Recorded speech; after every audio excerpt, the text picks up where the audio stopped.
ಮಕ್ಕಳಿಗೆ ಧರ್ಮ ಸಂಸ್ಕಾರ ಕೊಡ್ಬೇಕಂದ್ರೆ ಧರ್ಮ ರಕ್ಷಣೆಗೂ ಅಲ್ಲ, ದೇಶ ರಕ್ಷಣೆಗೂ ಅಲ್ಲ, ಕನಿಷ್ಠ ಪಕ್ಷ ಸ್ವಾರ್ಥಕ್ಕೋಸ್ಕರ. ನಮ್ಮದೇ ಕರ್ನಾಟಕದ ಬೆಳಗಾವಿ ಆಸ್ಪತ್ರೆಯಲ್ಲಿ ವೃದ್ಧರೊಬ್ಬರು ತೀರಿಕೊಂಡಿದ್ದಾಗ ಆಸ್ಪತ್ರೆಯವರೆಲ್ಲ ಪೊಲೀಸರಿಗೆ ಫೋನ್ ಮಾಡಿದ್ರು.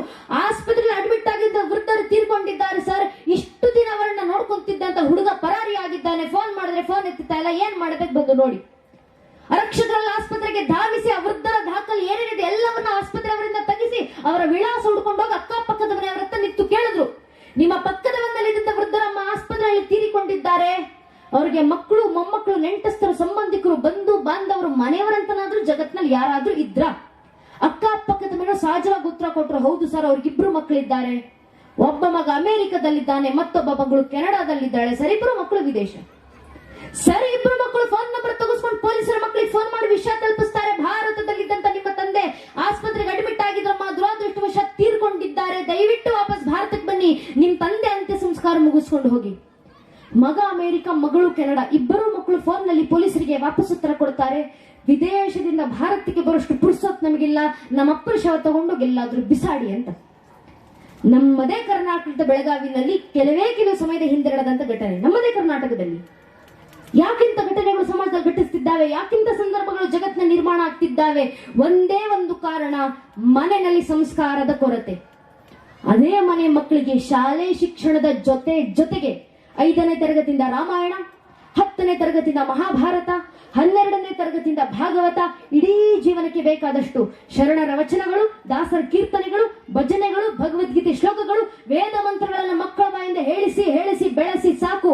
ಆ ಮಕ್ಕಳು ತಮ್ಮ ಕೊನೆ ಉಸಿರಿರುವವರೆಗೂ ನಿಮ್ಮನ್ನ ಅಂದ್ರೆ ತಂದೆ ತಾಯಿಂದ್ರನ್ನ ದೇವರ ಸ್ಥಾನದಲ್ಲಿಟ್ಟು ನಿಮ್ಮ ಪಾದ ಪೂಜೆ ಮಾಡಿ ಸಾಕೊಳ್ತಾರೆ. ಕಾರಣ ನನ್ನ ಧರ್ಮ ಮಕ್ಕಳಿಗೆ ಹೇಳ್ಕೊಡುತ್ತೆ, ಮಾತೃ ದೇವೋಭವ ಪಿತೃ ದೇವೋಭವ ಅನ್ನೋ ಸಂಸ್ಕಾರ. ಆ ಸಂಸ್ಕಾರ ಸ್ವಾರ್ಥಕ್ಕೋಸ್ಕರನಾದ್ರೂ ನಮ್ಮನೆ ಮಕ್ಕಳಿಗೆ ನಾವು ನೀಡ್ಲಿಲ್ಲ ಅಂದ್ರೆ ಇನ್ಯಾರು ನೀಡ್ತಾರೆ? ಇನ್ಯಾವ ಕಾರಣಕ್ಕೆ ಬೇರೆಯವರು ಬಂದು ಸಂಸ್ಕಾರ ಮನೆ ಮಕ್ಕಳಿಗೆ ತಲುಪಿಸ್ತಾರೆ? ಆ ಸ್ವಾರ್ಥ ಕಾರಣಕ್ಕೋಸ್ಕರನಾದ್ರೂ ಮಕ್ಕಳಿಗೆ ಧರ್ಮ ಸಂಸ್ಕಾರ ಕೊಡೋಣ. ಇದೇ ಕೆಲಸ ಸಂಘ ಮಾಡ್ತಿರೋದು. ಮನೆಗಳಲ್ಲಿರುವಂತ ಒಂದೊಂದು ಮಗುವನ್ನ ಧರ್ಮದ ಪರವಾಗಿ ಜಾಗೃತಗೊಳಿಸಿ ಸಂಸ್ಕಾರಯುತವಾಗಿ ಬೆಳೆಸುವಂತ ಕೆಲಸ. ಆ ಮಕ್ಕಳು ಸಂಸ್ಕಾರಯುತವಾಗಿ ಬೆಳೆದ್ರೆ ಸಾಕು. ಆದ್ರಿಂದಲೇ ಶಾಖೆಗಳನ್ನು ನಿರ್ಮಾಣ ತಯಾರು ಮಾಡಿದ್ದು. 100 ವರ್ಷಗಳಿಂದ 15 ಜನರ ಜೊತೆ ಶುರುವಾದಂತ ಶಾಖೆಗಳು ಇವತ್ತು ಹಳ್ಳಿಗಳಲ್ಲಿ ನಡೆಸ್ತೀವಿ ನಾವು. ಭಗವದ್ ಧ್ವಜದ ಮಕ್ಕಳನ್ನು ನಿಲ್ಲಿಸಿ ಅವರನ್ನ ದೇಶಭಕ್ತರಾಗಿ ನಿರ್ಮಾಣ ಮಾಡುವಂತ ಕೆಲಸವನ್ನ ಮಾಡಿಸ್ತೀವಲ್ಲ. ಅನೇಕ ಹಿಂದೂಗಳ ಪ್ರಶ್ನೆ, ಸಂಘ ಏನ್ ಕೆಲಸ ಮಾಡ್ತಿದೆ 100 ವರ್ಷಗಳ ಕಾಲ ದೇಶದಲ್ಲಿ, ಏನ್ ಕೊಡುಗೆಯನ್ನು ಕೊಟ್ಟಿದೆ?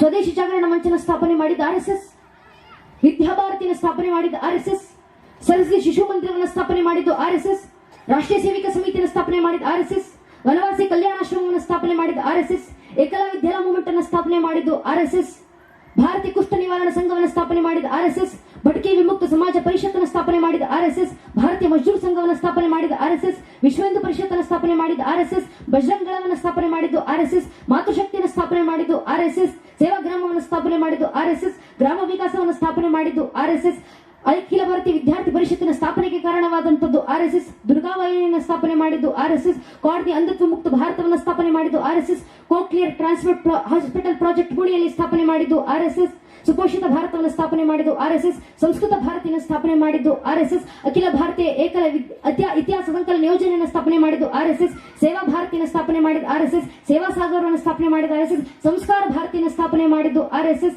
ಭಟ್ಕಿ ಮುಕ್ತ ಸಮಾಜ ಪರಿಷತ್ತನ್ನು ಸ್ಥಾಪನೆ ಮಾಡಿದ RSS, ಗೋವಿಜ್ಞಾನ ಅನುಸಂಧಾನ ಕೇಂದ್ರವನ್ನು ಸ್ಥಾಪನೆ ಮಾಡಿದ RSS, ಸ್ವಾಮಿ ವಿವೇಕಾನಂದ ಯೋಗ ಅನುಸಂಧಾನ ಸಂಸ್ಥಾನವನ್ನು ಸ್ಥಾಪನೆ ಮಾಡಿದ RSS, ವೃಕ್ಷ ಆಂದೋಲನವನ್ನು ಸ್ಥಾಪನೆ ಮಾಡಿದ್ದು RSS, ಉದಯ ಗ್ರಾಮವನ್ನು ಸ್ಥಾಪನೆ ಮಾಡಿದ RSS, ಪ್ರಭಾತ ಗ್ರಾಮವನ್ನು ಸ್ಥಾಪನೆ ಮಾಡಿದ RSS, ಸ್ವಾವಲಂಬನೆ ವಿಚಾರಕ್ಕೆ ಬಂದಾಗ 8198 ಕಾರ್ಯಗಳ ಮೂಲಕ ದೇಶದಾದ್ಯಂತ ಕೆಲಸ ಮಾಡ್ತಿರೋದು RSS, ಆರೋಗ್ಯ ಕ್ಷೇತ್ರಕ್ಕೆ ಬಂದಾಗ 12978 ಕಾರ್ಯಗಳ ಮೂಲಕ ದೇಶದಾದ್ಯಂತ ಕೆಲಸ ಮಾಡ್ತಿರೋದು RSS, ಸಮಾಜ ಸೇವೆ ವಿಚಾರಕ್ಕೆ ಬಂದಾಗ 15522 ಕಾರ್ಯಗಳ ಮೂಲಕ ದೇಶದಾದ್ಯಂತ ಕೆಲಸ ಮಾಡ್ತಿರೋದು RSS, ಶೈಕ್ಷಣಿಕ ಕ್ಷೇತ್ರಕ್ಕೆ ಬಂದಾಗ 93332 ಕಾರ್ಯಗಳ ಮೂಲಕ ದೇಶದಾದ್ಯಂತ ಕೆಲಸ ಮಾಡ್ತಿರೋದು RSS, 1,30,000 ಆಗ್ಲಿಲ್ಲ ಅಂದ್ರೂ ಪರವಾಗಿಲ್ಲ, ಯಾರಾದ್ರೂ ನಿಂತು ದೇಶ ಧರ್ಮದ ಪರವಾಗಿ ಜೈಕಾರ ಹಾಕ್ತಿದ್ರೆ ಅವರ ಪಕ್ಕದಲ್ಲಿ ಹೋಗಿ ನಿಂತ್ಕೊಂಡು ಕೈ ಎತ್ತೋಣ ಸಾಕು. ನಾವು ದೇಶ ಧರ್ಮಕ್ಕೆ ಕೊಡುವಂತ ಕೊಡುಗೆ ಇಷ್ಟನ್ನು ಒಬ್ಬೊಬ್ಬ ಹಿಂದೂ ಮಾಡಿದ್ರೆ ಸಾಕು. ಧರ್ಮ ಜಾಗೃತಿ ತನ್ನಿಂದ ತಾನೇ ಆಗುತ್ತೆ, ದೇಶ ಜಾಗೃತಿ ತನ್ನಿಂದ ತಾನೇ ಆಗುತ್ತೆ. ಮಾತಾಡಿ ಯಾಕೆ ಬೌದ್ಧಿಗಳನ್ನ ಆಯೋಜನೆ ಮಾಡೋದು? ನಾವು ಯಾಕೆ ಮಕ್ಕಳ ಜೊತೆ ಮಾತಾಡಿ ಅಂತ ಹೇಳೋದು? ಯಾಕೆ ಸಂಭಾಷಣೆಗಳು ನಡಿಬೇಕು? ಇಡೀ ಕುರುಕ್ಷೇತ್ರ ಯುದ್ಧದ ರಣರಂಗದಲ್ಲಿ ಯುದ್ಧ ಸಾಗುವಂತ ಸಂದರ್ಭದಲ್ಲಿ ಶರಾಶ್ರೀ ಮೇಲೆ ಭೀಷ್ಮ ಪಿತಾಮಹರು ಮಲಗಿದ್ದಾರೆ. ಕೆಲವು ಕ್ಷಣದಲ್ಲಿ ಭೀಷ್ಮ ಪಿತಾಮಹರ ದೇಹತ್ಯಾಗ ಆಗಬೇಕು. ದೃಶ್ಯ ನೋಡಿದಂತ ಶ್ರೀಕೃಷ್ಣ ಪರಮಾತ್ಮನ ಬಾಯಿಂದ ಬಂದಂತ ಉದ್ಗಾರ, ತಸ್ಮಿನ್ ಮಸ್ತಗತೆ ಭೀಷ್ಮೆ ಪಾಂಡವಾನಂ ದುರಂದರೆ. ಅಸ್ತಂಗತರಾಗ್ತಿದ್ದಾರಪ್ಪ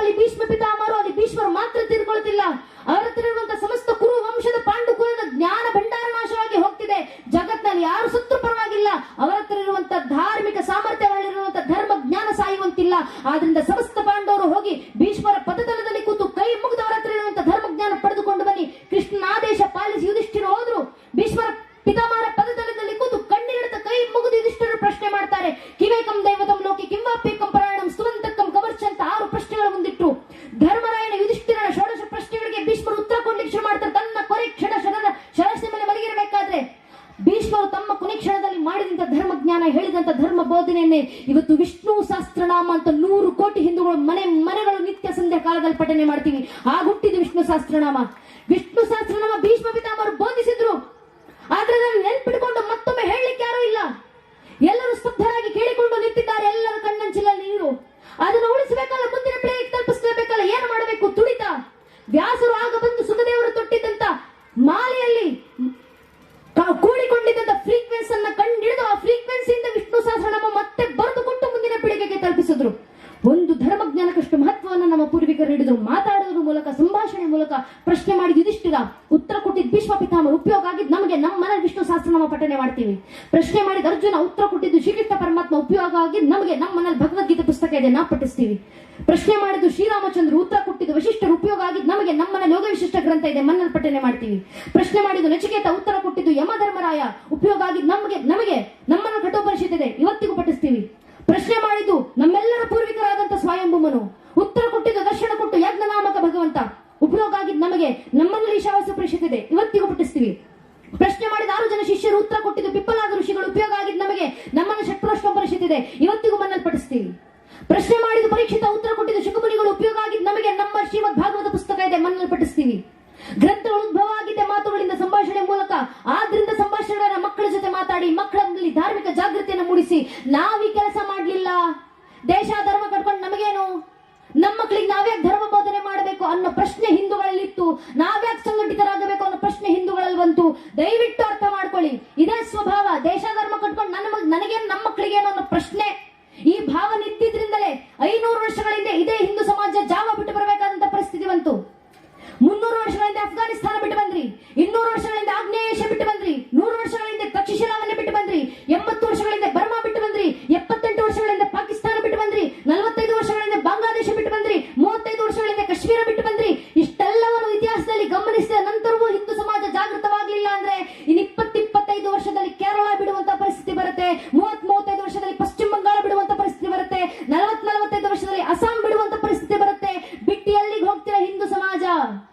ಜಾವ, ಅಫ್ಘಾನಿಸ್ತಾನ, ಪಾಕಿಸ್ತಾನ, ಬರ್ಮಾ ಎಲ್ಲವನ್ನ ತೊರೆದು ಭಾರತಕ್ಕೆ ವಲಸೆ ಬಂದ್ರಿ. ಭಾರತದ ಇತರ ರಾಜ್ಯಗಳನ್ನು ಬಿಟ್ಟು ಹೋಗುವಂತ ಪರಿಸ್ಥಿತಿ ಬಂದಾಗ ಮತ್ತೊಂದು ರಾಜ್ಯಗಳಲ್ಲಿ ಬಂದ್ರಿ. ಮುಂದೆ ನಮ್ಮ ಪ್ರದೇಶಗಳನ್ನು ಬಿಟ್ಟು ಹೋಗೋ ಪರಿಸ್ಥಿತಿ ಬಂದ್ರೆ ಹಿಂದೂ ಸಮಾಜ ಎಲ್ಲಿಗೆ ಹೋಗ್ತೀರಾ? ಜಗತ್ತಿನಲ್ಲಿರುವಂತಹ 200 ಕೋಟಿ ಕ್ರೈಸ್ತರು ಬಹುಸಂಖ್ಯಾತರಿರುವಂತಹ 125 ದೇಶಗಳಿದ್ದಾವೆ. 170 ಕೋಟಿ ಸುನ್ನಿಗಳು ಬಹುಸಂಖ್ಯಾತರಿರುವಂತಹ 60 ದೇಶಗಳಿದ್ದಾವೆ. 40 ಕೋಟಿ ಶಿಯಾಗಳು ಬಹುಸಂಖ್ಯಾತರಿರುವಂತಹ 4 ದೇಶಗಳಿದ್ದಾವೆ. 60 ಕೋಟಿ ಬೌದ್ಧರು ಬಹುಸಂಖ್ಯಾತರಿರುವಂತಹ 6 ದೇಶಗಳಿದ್ದಾವೆ. ಅಷ್ಟೇ ಯಾಕೆ, ಒಂದೇ 1 ಕೋಟಿ ಜನಸಂಖ್ಯೆ ಇರುವಂತಹ ಯಹೂದಿಗಳು ಬಹುಸಂಖ್ಯಾತರಿರುವಂತಹ ತಮ್ಮದೇ ಆದ ಒಂದು ರಾಷ್ಟ್ರ ಇದೆ, ಇಸ್ರೇಲ್. ಆದ್ರೆ ಜಗತ್ತಿನಲ್ಲಿರುವಂತಹ 100 ಕೋಟಿ ಹಿಂದೂಗಳಿಗಿರೋದು ಒಂದೇ ಒಂದು ದೇಶ, ಅದು ನನ್ನ ದೇಶ ಭಾರತ ಮಾತ್ರ. ಭಾರತ ಬಿಟ್ಟರೆ ಬೇರೆ ನೆಲೆ ಇಲ್ಲ ನಮಗೆ. ಅದಕ್ಕೆ ನಮ್ಮ ಪೂರ್ವಿಕರು ಬೃಹಸ್ಪತಿ ಆಗಮದಲ್ಲೇ ಬರೆದಿದ್ದು, ಹಿಮಾಲಯ ಸಮಾರಾಭ್ಯ ಯಾವದಿಂದು ಸರೋವರಂ ತಂ ದೇವ ನಿರ್ಮಿತ ದೇಶಂ ಹಿಂದೂಸ್ತಾನಂ ಪ್ರಚಕ್ಷತೆ. ಉತ್ತರದಲ್ಲಿ ಉತ್ತುಂಗ ಹಿಮಾಲಯ, ದಕ್ಷಿಣದಲ್ಲಿ ಅಗಾಧ ಶಿರದಿ, ಮೇಲೆ ಕಿರೀಟ ಪ್ರಾಯಮವಂತ, ಕೆಳಗೆ ನೀರು ಸಿಂಧು ಜಲಸ್ಪರ್ಶ, ತನ್ಮಧ್ಯೆ ಕಂಗೊಳಿಸುತ್ತಿರುವಂತಹ ರಾಷ್ಟ್ರ ಅದು ನಮ್ಮ ಭಾರತ ವರ್ಷ. ಈ ಸನಾತನ ಹಿಂದೂ ಧರ್ಮದ ಉದ್ಧಾರಕ್ಕೆ ಯಾವುದಾದ್ರೂ ಒಂದು ಪ್ರದೇಶ ಜಗತ್ತಿನಲ್ಲಿ ನೇಮಕವಾಗಿದ್ರೆ ಅದು ದೇವ ನಿರ್ಮಿತ ರಾಷ್ಟ್ರ ಭಾರತ ದೇಶ ಮಾತ್ರ. ಇಲ್ಲೇ ಧರ್ಮ ಉಳಿಬೇಕು, ಇಲ್ಲೇ ಧರ್ಮ ಬೆಳಗಬೇಕು. ನಮ್ಮ ಪೂರ್ವಿಕರು ಕೊಟ್ಟಂತ ಮಾರ್ಗದರ್ಶನ, ಆ ಮಾರ್ಗದರ್ಶನ ನಮ್ಮ ಕಿವಿನಲ್ಲಿ ಗುಂಜಿಸಬೇಕು. ನನ್ನ ಮಕ್ಕಳು ಸುಖವಾಗಿರಬೇಕು, ನನ್ನ ಮೊಮ್ಮಕ್ಕಳು ಸುರಕ್ಷಿತವಾಗಿರ್ಬೇಕಂದ್ರೆ ನನ್ನ ಮನ ಸುರಕ್ಷಿತವಾಗಿರ್ಬೇಕಲ್ಲ. ನನ್ನ ಮನ ಸುರಕ್ಷಿತವಾಗಿರ್ಬೇಕಂದ್ರೆ ನಾನಿರೋ ಗಲ್ಲಿ ಸುರಕ್ಷಿತವಾಗಿರ್ಬೇಕು. ನನ್ನ ಗಲ್ಲಿ ಸುರಕ್ಷಿತವಾಗಿರ್ಬೇಕಂದ್ರೆ ನನ್ನ ಜಿಲ್ಲೆ ಸುರಕ್ಷಿತವಾಗಿರ್ಬೇಕು. ನನ್ನ ಜಿಲ್ಲೆ ಸುರಕ್ಷಿತವಾಗಿರ್ಬೇಕಂದ್ರೆ ನನ್ನ ರಾಜ್ಯ ಸುರಕ್ಷಿತವಾಗಿರಬೇಕು. ನನ್ನ ರಾಜ್ಯ ಸುರಕ್ಷಿತವಾಗಿರ್ಬೇಕಂದ್ರೆ ನನ್ನ ದೇಶ ಸುರಕ್ಷಿತವಾಗಿರಬೇಕು. ನನ್ನ ಭಾರತ ದೇಶ ಸುರಕ್ಷಿತವಾಗಿರ್ಬೇಕಂದ್ರೆ ನನ್ನ ಭಾರತ ದೇಶದ ಮೂಲ ಅಸ್ಮಿತೆ ಮತ್ತು ಅಸ್ತಿತ್ವವಾಗಿರುವಂತ ಸನಾತನ ಹಿಂದೂ ಧರ್ಮದ ಸಂರಕ್ಷಣೆ ಆದಾಗ ಮಾತ್ರ ಇವೆಲ್ಲವೂ ರಕ್ಷಣೆ ಆಗ್ಲಿಕ್ಕೆ ಸಾಧ್ಯ. ಇದನ್ನೇ ಸಂಘ ಹೇಳಿದ್ರು ಅಖಂಡ ಮಂಡಲಾಕಾರ. ಆ ಅಖಂಡ ಮಂಡಲದಲ್ಲಿ ನಾವೆಲ್ಲ ಒಂದೊಂದು ಭಾಗ ಅಷ್ಟೇ. ನಮ್ಮ ಸಂರಕ್ಷಣೆ ಆಗಬೇಕಾ, ಸನಾತನ ಧರ್ಮ ಸಂರಕ್ಷಣೆ ಆಗಬೇಕು. ಆದ್ರಿಂದ ಸಂಘಟಿತರಾಗಿ, ಆದ್ರಿಂದ ಜಾಗೃತರಾಗಿ, ನಾವು ವೈಯಕ್ತಿಕವಾಗಿ